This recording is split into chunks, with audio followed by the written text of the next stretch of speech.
Minecraft, ce jeu aux possibilités infinies, ce jeu sur lequel j'ai passé des milliers d'heures, où j'ai construit des choses absolument incroyables.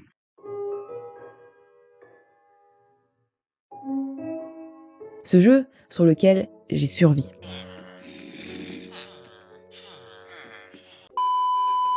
Bref, Minecraft, c'est mon jeu vidéo préféré, mon jeu de cœur. Et vous savez très bien ce que j'aime aussi, c'est les mangas. C'est ce dont on parle sur cette chaîne. Et quand j'ai vu qu'il y avait un manga Minecraft qui est sorti en France, je me suis dit que j'allais l'acheter, le lire, et aujourd'hui, je vous en donne mon avis. Est-il à la hauteur de ce jeu mythique qu'est Minecraft ?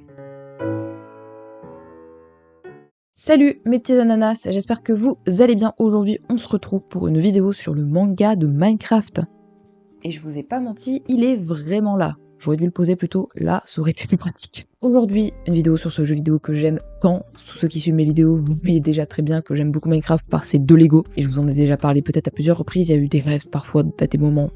Bref, du coup, je ne pouvais pas passer à côté d'un manga Minecraft, sachant que j'aime les mangas et ce jeu. Donc j'ai décidé de le lire et de vous en faire mon avis. Ce manga, c'est un manga de Kazuyoshi Seto, un mangaka reconnu pour ses mangas plutôt Kodomo, donc pour les enfants, par exemple les Beyblade, les Pokémon, c'est plus à destination des enfants. Vous pouvez les lire en tant qu'adulte, mais c'est pas non plus les meilleurs mangas à lire du monde, clairement. Ça a 13 tomes au Japon et 8 tomes en France, et c'est chez Nobinobi.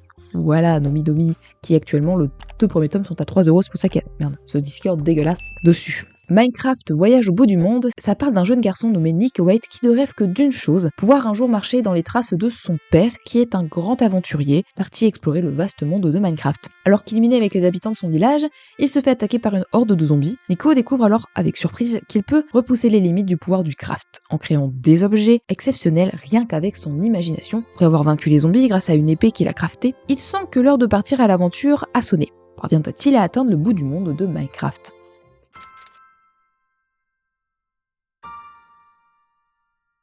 On va commencer par les bases. C'est quoi Minecraft pour ceux qui connaissent pas? Alors si vous n'avez pas compris quelques trucs dans ce résumé, vous allez avoir les explications dans cette partie de la vidéo. Minecraft, c'est un jeu vidéo de type bac à sable, c'est-à-dire que le joueur n'a pas d'objectif très précis, il n'y a pas de quête à faire précise. Vous pouvez faire ce que vous voulez, c'est la créativité et la curiosité qui sont d'ordre dans ce style de jeu, comme dans les Sims, notamment dans Animal Crossing, c'est 2 jeux de type bac à sable. C'est un jeu développé par Notch et son studio Mojang avec notamment Jeb.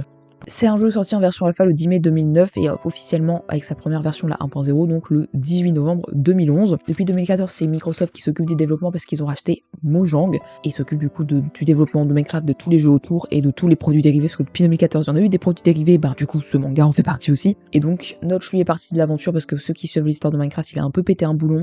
J'espère qu'il va mieux aujourd'hui mentalement, c'est tout ce qu'on peut lui souhaiter. Et Jeb par contre lui est resté dans l'aventure. Bref, voilà pour le développement de Minecraft. Sinon vraiment pour rentrer au cœur du jeu, Minecraft c'est un jeu où il n'y a pas d'objectif précis, même si on peut aller battre l'Under Dragon qui est le boss final du jeu. On n'est pas obligé de le battre pour finir le jeu, on peut jouer en différents modes. Survie, hardcore qui est une survie avec une seule vie, le créatif, accès à tous les blocs du jeu, vous pouvez faire ce que vous voulez, et aussi les serveurs mini-jeux comme à Pixel avec les Bed Wars et les One Block, les Build Battle, voilà globalement. Et si on prend la survie qui est le mode de jeu le plus joué, vous devez donc survivre en vous nourrissant, en essayant de pas prendre des dégâts, en cassant, en minant, en faisant des constructions pour vous abriter des monstres dehors parce qu'il faut les combattre aussi, crafter des choses, donc vous fabriquez des choses pour avoir un meilleur équipement, pour explorer le monde, avoir de nouvelles choses. Bref, globalement c'est ce qu'on fait sur Minecraft. Et vous pouvez jouer également en modé, ce qui rapporte encore plus de possibilités à ce jeu. Déjà 5 minutes pour expliquer juste le principe de Minecraft. J'espère que vous n'avez pas perdu, on va passer au manga, c'est le principal, on va passer à l'histoire de ce manga.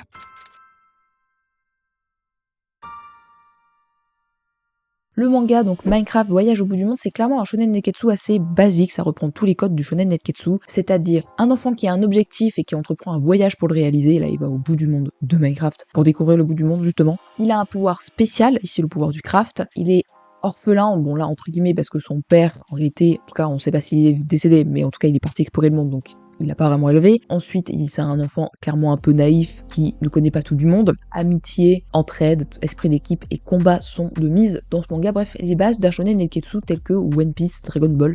C'est donc un shonen neketsu basique, mais pas non plus hyper incroyable. L'histoire est pas non plus incroyable. Elle est relativement basique. Alors, le concept du fait d'aller au bout du monde, c'est logique, et d'explorer le monde, de découvrir le monde, c'est logique, ça va dans la vibe de Minecraft, et même c'est IRL, ces gens sont allés jusqu'au bout jusqu'à la bordure du monde de Minecraft. C'est pas cet aspect-là que je trouve, mais c'est juste qu'en fait je trouve que l'histoire n'est pas assez développée, donc on développe pas assez ça. Je trouve que déjà l'histoire commence très précipitamment, tout va très vite, toutes les actions, toutes les choses qu'ils réalisent vont très vite. Je trouve que ça va trop vite. En fait, ils font un endroit par chapitre et je trouve ça très rapide personnellement. Je trouve qu'on pourrait aller plus dans la profondeur des choses, comme pour One Piece, ils passent plusieurs chapitres, dizaines de chapitres sur une île. C'est ça que je veux entendre par là.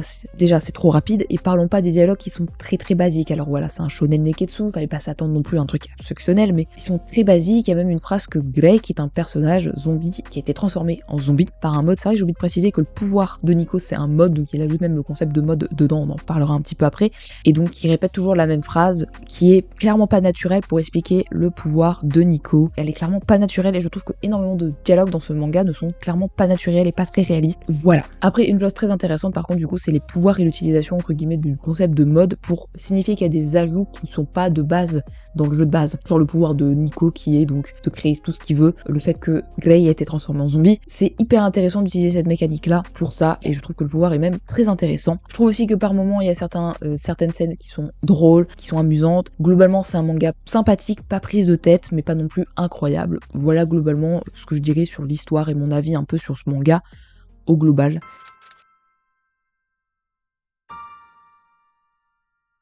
Au niveau des designs, déjà les designs des personnages sont effectivement pas non plus les plus beaux designs du monde, donc on se le dise, mais ça colle parfaitement au style de Minecraft. On n'attendait pas d'avoir un style de Berserk dans un manga qui représente un monde cubique, voilà, faut le dire. Après moi je suis partie des gens qui trouvent que Minecraft est vraiment sublime et que des fois on peut avoir des paysages vraiment sublimes, je vous superposerai là des images que j'ai de mon monde survie, vous verrez qu'il y a des choses absolument sublime et incroyable dans ce jeu, mon avis personnel. Donc je trouve que le design colle bien à l'univers de Minecraft, donc je trouve que c'est parfait. C'est pas incroyable, mais enfin c'est vraiment pas très joli. Pour certains, trouveront pas ça très joli, mais moi je trouve que ça colle très parfaitement à Minecraft, donc je trouve ça très joli. Voilà. Et surtout, il y a quelque chose que j'aime beaucoup, c'est le mélange entre numérique et dessin. Numérique parce que du coup, vous verrez à l'écran que les fonds sont tout simplement des screenshots issus du jeu vidéo Minecraft, et que du coup, il superpose avec lui qui crée les personnages, les monstres, les animaux. Ça fait un mélange assez étrange, qui est étrange au début, mais franchement on s'y habitue. Ça plaira pas à tout le monde, ça c'est sûr, mais c'est un choix artistique assez intéressant.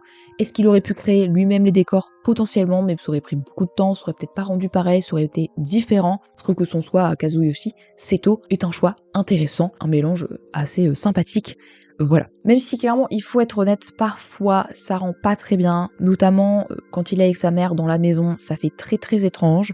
Par moments, quand on zoome trop, qu'on dézoome, ça fait étrange, donc il y a encore des choses à perfectionner. Et pour terminer sur le design, j'aime beaucoup les designs quand ils font des réactions, soit quand il a fait dodo, soit quand ils sont en mode oh on est dans la mouise, ou oh on a fait une bêtise. On reprend vraiment le skin de base de Minecraft, donc le personnage de base de Minecraft, avec une tête vraiment très drôle. J'aime beaucoup ce design à ce moment-là, et j'aime beaucoup le fait aussi qu'entre chaque chapitre, il est repris le concept de chargement donc du jeu. Je peux vous montrer. Il est là, voilà. Oh là là, le chargement du jeu, et là on voit qu'il a qui dort, mais c'est pas ça. De toute façon, vous aurez les images à l'écran. Je trouve ça sympa qu'il ait utilisé ça en mode entre chaque chapitre, en mode ça charge le chapitre, ça charge le monde. Justement, on va en venir à quelque chose qui a un rapport avec ça, c'est les refs au jeu Minecraft.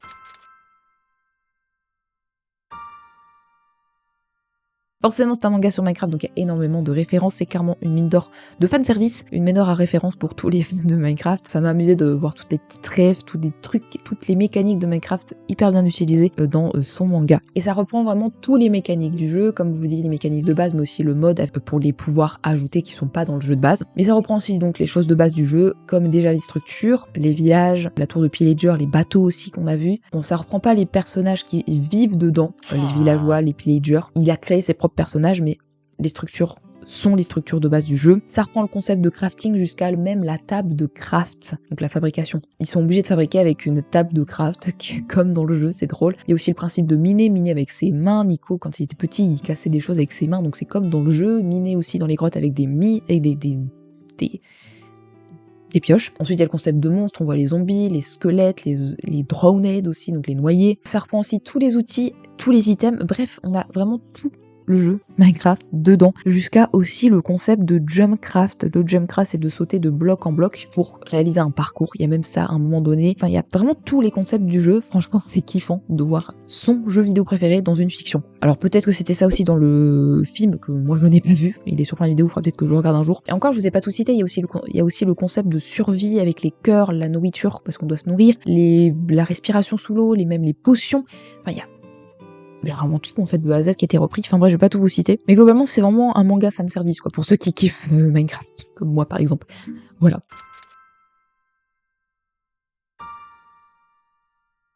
Bref, Minecraft Voyage au bout du monde, c'est un shonen neketsu basique, sympathique à lire, mais pas non plus exceptionnel. Les dialogues sont pas assez naturels, les actions sont clairement trop rapides, donc on pourrait plus développer et rester plus de temps dans certains endroits. C'est assez peu développé. Mais c'est quand même un manga drôle avec un pouvoir très clairement intéressant, l'utilisation du concept de mode très intéressamment fait, des designs qui collent clairement au style de Minecraft, et un mélange entre le numérique et le dessin qui est très intéressant. Et aussi finalement, ça parle de tout de Minecraft, de tous les aspects de ce jeu qui sont tous évoqués et tous expliqués dans ce manga, même si vous ne connaissez pas Minecraft, vous aurez tout expliqué. Et franchement, c'est génial pour tout fan de ce jeu de voir ça dans une œuvre de fiction. En bref, Minecraft Voyage au bout du monde, c'est un manga sympathique que je vous recommande, même si vous ne connaissez pas Minecraft, mais qui clairement pourrait être mieux développé et mieux écrit.